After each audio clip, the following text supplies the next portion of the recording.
Rama agrotech, शेती तुमची खात्री आमची. नमस्कार शेतकरी मित्रांनो, मी रामा ॲग्रोटेक कृषी कन्या निकिता चव्हाण, BSc ॲग्री. तर शेतकरी मित्रांनो, रामा ॲग्रोटेकच्या ऑफिशियल चॅनलवरती आपलं सहर्ष स्वागत. तर तसेच शेतकरी मित्रांनो, तुमचा आवडता कार्यक्रम प्रश्न तुमचे उत्तर कार्यक्रमामध्ये आपले सहर्ष स्वागत आहे. शेतकरी मित्रांनो, तुमच्या आवडीचा विषय आणि माहिती याच्याबद्दल तुम्हाला पूर्ण माहिती मिळेल असा विषय मी तुम्हाला घेऊन आलेले आहे. तर शेतकरी मित्रांनो, तुम्हाला सर्वांना सगळ्यात महत्त्वाचा प्रश्न पडतो आणि तो नेहमीच पडतो की झाडाची पाने पिवळी का पडतात आणि पीक कुठलेही असू देत. हा प्रश्न एकाच पिकापुरता मर्यादित राहिलेला नाही. हा प्रश्न सर्व पिकांसाठी महत्त्वाचा आहे. आणि पीक पिवळी का पडतात, नक्की त्याचं कारण काय, त्याला कुठली कीड लागली आहे, जमिनीत काय प्रॉब्लेम आहे, की पाणी जास्त झालंय का, लोहाचं प्रमाण जास्त झालंय का, नत्र जास्त झालं, तरी हेच आपल्याला शोधून काढायचे आहेत. तर मी तुम्हाला सांगते, पिकाची पाने पिवळी का पडतात याची मुख्य कारणे. तर पिकाची पाने पिवळी पडण्याची मुख्य कारणे म्हणजे लोहाची कमतरता, नत्राची कमतरता, गंधकाची कमतरता का पाण्याचा अतिरेक, मुळकूदचा रोग, फुमणी, मुळापर्यंत किडी, तसेच जमिनीचं जर जास्त pH असेल तर तुमच्या झाडाची पाने पिवळी पडू शकतात. तर नत्राची कमतरता कशी ओळखायची, तर जुनी पाने सर्वात प्रथम पिवळी पडतात, झाडाची वाढ खुंटते आणि तसेच पाण्याची हिरवळ जी आहे ती कमी होते. याच्यावरूनच नत्राची कमतरता आहे अशी आपण ओळख करून घ्यायची. तर नत्राची जर कमतरता असेल तर यावर उपाय काय, तर शेतकरी मित्रांनो घाबरू नका, रामा ॲग्रोटेकने यावर उपाय शोधून काढलेला आहे. तर मी तुम्हाला सांगते त्या पद्धतीने उपाय करा. तर शेतकरी मित्रांनो, तुम्हाला नत्राच्या समस्यावरती जर मात करायची असेल तर तुम्ही रामा ॲग्रोटेकचे ही उत्पादने निश्चिंतपणे वापरा. आणि त्या उत्पादनाची नावे आहेत नॅनोशक्ती ऑल इन वन प्रति एकर 5 लिटर, तसेच मोदक नॅनोशक्ती ऑल इन वनचे प्रमाण 5 लिटर प्रति एकर, तसेच मोदकाचे प्रमाण 2.5 ml पर लिटर प्रति एकरासाठी अशा पद्धतीने तुम्ही वापरा. तर ह्या समस्यातून तुम्ही नक्कीच मात कराल आणि नत्राची जी कमतरता आहे ती तुम्ही भरून काढाल.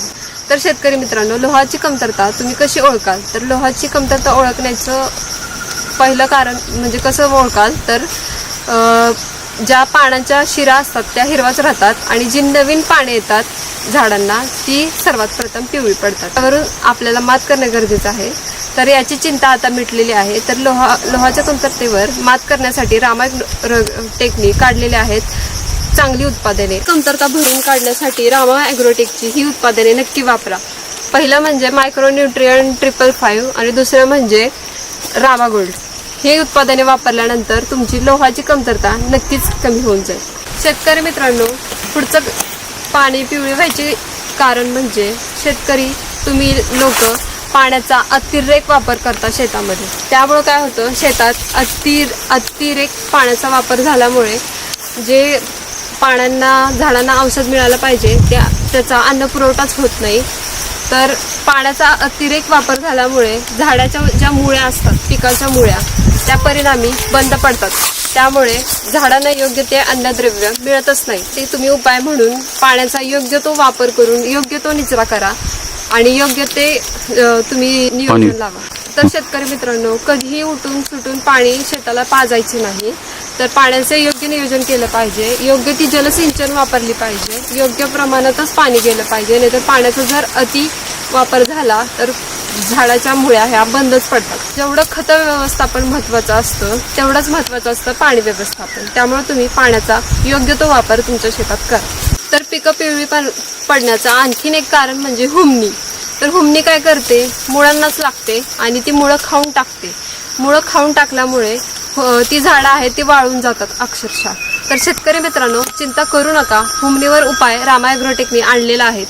तर रामा ॲग्रोटेकचे बकासूर हे औषध नक्की वापरा, त्यामुळे तुमची हुमणी मरून जाईल. पानाचा पिवळेपणावर जर तुम्हाला मात करायची असेल, मी सांगते त्या पद्धतीने तुम्ही पिकाची काळजी घ्या. एकतर माती परीक्षण करा, योग्य पाण्याचा वापर करा, खताचा योग्य वापर करा, अतिरेक होऊन देऊ नका. ऑर्गॅनिक आणि रासायनिक दोन्ही खते संतुलित प्रमाणात वापरा. तसेच जे अन्नद्रव्य आपण सोडतोय ती योग्य पद्धतीने योग्य प्रमाणात सोडा. जाणून घ्या कोणत्या कंपनीची तुम्ही आधी सुरुवातीला वापरताय, त्याचा परिणाम काय होईल. केमिकलचे खते जर जास्त प्रमाणात वापरला तर त्याचा काय परिणाम होईल, ह्या सर्व गोष्टींचा विचार करून मगच त्याचं खताचं व्यवस्थापन, पाण्याचं व्यवस्थापन करून केलं तरच तुमची पाने पिवळे पडणार नाहीत आणि तुम्ही त्याच्यावरती मात कराल. सर्वात महत्त्वाचं शेतकरी मित्रांनो, पिवळी पाने पडल्यानंतर तुम्ही इकडे तिकडे न जाता रामा ॲग्रोटेक जी कंपनी आहे सरकार मान्य, ह्या कंपनीची तुम्ही सर्व औषधे वापरून पहा, त्यावर तुम्ही नक्कीच मात करा. तरी मित्रांनो, रामा ॲग्रोटेक ही कंपनी अनेक वर्ष झालं शेतकऱ्यांच्या बांधावर जाऊन काम करत आहे. कमी खर्चात जास्त उत्पादन काढण्यामध्ये कंपनीचा हात आतापर्यंत कोणच धरू शकलेला नाही. शेतकऱ्यांचं सुख समाधान आणायचं काम हे रामा ॲग्रोटेकची कंपनी करत आहे. तर शेतकरी मित्रांनो, ज्ञान हेच शेतातील सर्वात मोठे खत आहे. तर रामा ॲग्रोटेकची कृषी कन्या म्हणून माझे एकच काम आहे, प्रत्येक शेतकऱ्याच्या बांधावर जाऊन काम करणे, शेतकऱ्याच्या चेहऱ्यावरती समाधान आणणे, खर्चा भरघोस उत्पादन आणणे. तर शेतकरी मित्रांनो, अशीच वेगवेगळ्या पिकाची माहिती पाहण्यासाठी किंवा शेतात आलेल्या प्रादुर्भावावरती मात करण्यासाठी पाहायला विसरू नका. सर्वांचा आवडता कार्यक्रम म्हणजे प्रश्न तुमचे उत्तर आमचे. तर शेतकरी मित्रांनो, पाहायला विसरू नका. प्रश्न तुमचे उत्तर आमचे. प्रश्न तुमचे उत्तर आमचे.